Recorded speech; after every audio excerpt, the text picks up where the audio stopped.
La voz de los protagonistas. En Contextos. Son las 9 de la mañana con 14 minutos y le damos la bienvenida a Antonio Miranda con su contexto psicológico que nos habla acerca del cáncer y las reacciones. ¿Cuál es la psique de los enfermos de este padecimiento? Toño, un gusto saludarte. Muy buenos días. ¿Qué tal, licenciado? El gusto también es para mí. Licenciado Marcela, amable auditorio, buenos días y feliz martes para todos. Hablamos del tema de las repercusiones psicológicas de un cáncer. Ahora se ha dedicado todo este mes a hablar del cáncer relacionado con cáncer de seno y sus repercusiones y su prevención, sobre todo en las mujeres, pero hoy hablaremos de la parte psicológica que conlleva para la familia y para la persona que lo padece, todas las situaciones acerca del cáncer, emocionales sobre todo.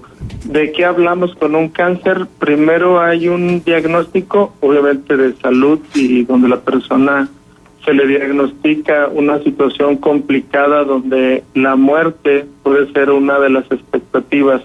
Pero precisamente este sinónimo que hacemos luego de cáncer con muerte nos lleva a estar directamente o a padecer un estado de depresión, un estado depresivo, donde la persona tiene que elaborar un duelo por la salud perdida, por la situación por la cual se vivía, la situación, el sentido de vida el cual se tenía y la perspectiva sobre el futuro.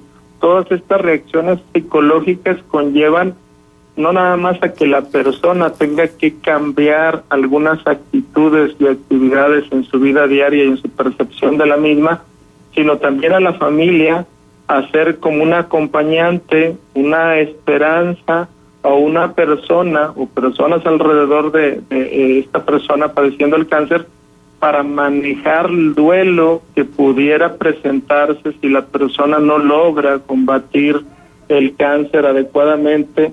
Y pues hablaríamos también incluso de estamos hablando de las repercusiones, pero también esto nos llevaría a pensar en toda la cuestión de la prevención y todo lo que se tiene que hacer antes para prevenir esta situación y sobre todo pensar que seguir esta línea de que entre más rápido se detecte sigue siendo nuestro indicador más importante de la esperanza de vida. Entonces, hablar de todos estos aspectos psicológicos me parece muy importante porque luego los dejamos de lado y nos centramos solamente en que el cáncer es un padecimiento físico cuando en realidad conlleva muchas de las veces la esperanza de vida o la duración del padecimiento antes de la muerte tiene que ver mucho con factores de cómo se enfrentan desde la perspectiva psicológica. Sin embargo, Toño, hay personas que prefieren ahora sí que recurrir al síndrome del avestruz y meter la cabeza en la tierra para no darse cuenta de la realidad. Conozco casos de personas que yo les he preguntado, ¿ya te hiciste el examen, la mamografía para ver si hay posibilidades? Dicen, no, ni me la voy a hacer. Prefiero mejor no saber. Si me va a dar, pues si ya me tocaba y ni modo. Es una mentalidad que priva en muchas personas y me he dado cuenta de eso. ¿Qué pasa en la psique de esas personas que prefieren cegarse a la realidad y decir, bueno, pues es que si me toca es que ya me tocaba? Sí, hay un mecanismo psicológico muy mentado en algunas áreas, que es la negación, que es como parte del duelo. Hay que recordar que para elaborar un buen duelo hay una negación y luego la persona pasa por una etapa de enojo, coraje, y luego una etapa como de aislamiento y luego de integración y ya termina elaborando el duelo. ¿Qué duelo se tiene que elaborar aquí, digamos, desde la personalidad sana entre comillas, madura? Es vivir el duelo sobre la salud perdida, sobre la condición vieja, que es pues estaba sano, no tenía ningún problema. Hoy tengo un padecimiento el cual tengo que lidiar con él y tener una actitud responsable respecto a la enfermedad. Asumirnos enfermos, ir a los chequeos, estar con el doctor, tomar las medidas necesarias, o sea, asumirnos, que aquí es donde viene la parte que choca mucho con la fe, con el pensamiento mágico. se debe de tener fe, lo creo yo en el esquema personal, desde lo individual. Se debe de tener la capacidad de creer en algo, de tener una idea si hay alguien más arriba que nosotros que nos pudiera ayudar en esto, pero también se tiene que ser muy responsable desde el hecho de la prevención. Es decir, me voy a checar, me voy a asumir como una persona madura, independiente y responsable de mi salud y estar al pendiente de lo que puede estar pasando. Ya si tengo un diagnóstico de cáncer, asumirme en esa condición, tomar el medicamento, hacer las indicaciones o tomar las indicaciones del doctor y ser, como repito, responsable de mi padecimiento y mostrar una actitud madura. Y sobre todo, este tema que cuesta mucho, licenciado, asumirlo, ¿no? Que existe la posibilidad de que la persona pueda fallecer. Y en ese sentido, ¿cómo enfrentarlo con el menor daño psicológico posible? El punto es asumirlo. Digo, es muy difícil porque hablamos de todo en nuestra vida y luego desafortunadamente nos creamos seres inmortales y que nosotros nunca nos va a pasar y que esto tiene que ver con una lotería. Y la realidad, el estilo de vida, la alimentación, el estrés, las tensiones, las preocupaciones, todo este tipo de cosas. Yo no quiero decir que la preocupación lleve al cáncer, pero hay muchísimos elementos que pudiéramos variar en nuestro estilo de vida que nos ayudaría a prevenir mucho esta situación. Entonces, ya tener el diagnóstico de una probable muerte, que hay que relacionar cáncer y muerte no es lo mismo, aunque sí existe un índice elevado de fallecimientos, la persona tiene que estar preparada, o tenemos que estar preparados y asumir esos últimos momentos con la calidad de vida y una perspectiva de vida necesaria.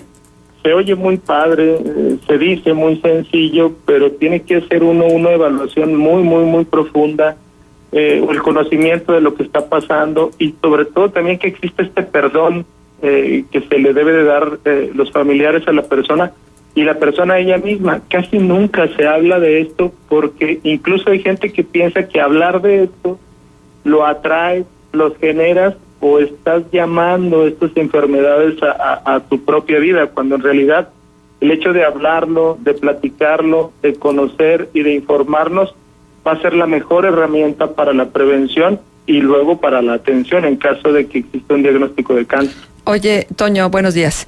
Buenos días. Déjame platicarte. Fíjate que pues ahora la tecnología médica es tan sofisticada que hay una serie de exámenes genéticos que te permite pues anticipar cuáles son las enfermedades que pudieran acabar con tu vida.